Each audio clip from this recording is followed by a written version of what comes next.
The offseason has come and gone, and we now enter the quiet section of the NFL calendar. Plenty of movement can still be done as we inch toward the season, but the drastic changes with free agency and the draft have passed, and we now have a good look at how the Green Bay Packers roster will shape out. The draft can tell us a lot about how a team feels about its roster and the positional groups within it. When Green Bay selected Jordan Love in the first round, we knew that Aaron Rodgers' time with the franchise might have been coming to an end.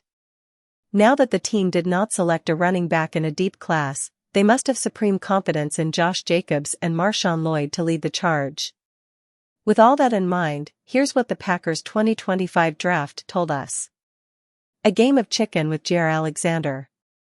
It once appeared that a separation between Alexander and the Packers seemed certain, but through the draft, he remains on the team. Green Bay added Nate Hobbs in free agency, who's expected to man the slot position, and then added Micah Robinson from Tulane in the 7th round of the draft.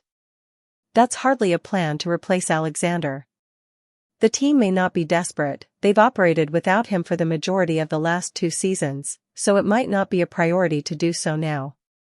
However, his role is critical to the defense, and planning not to have him without an ideal replacement also seems questionable. The latest reports are that the tensions between the two sides have not been cleared up and that a trade still seems to be the likeliest option. Now that other teams have seen how the offseason has shaken out, a few could still use a proven cornerback.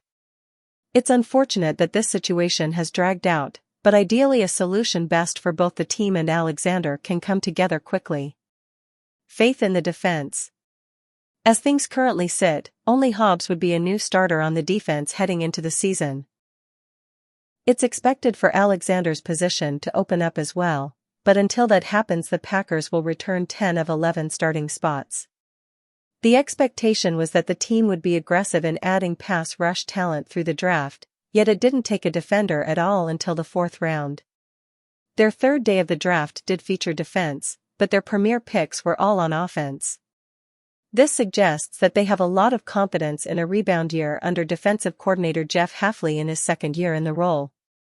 It could also mean the team loves the young talent they already have. Players like Evan Williams, Ajaron Cooper, and Lucas Van Ness will all be in their 3rd season or less. A return to form for players like Rashawn Gary and Kenny Clark alone would bolster the pass rush. Otherwise, there isn't much age on this side of the ball, so a regression back to the mean could be likely after a down year in a new defense.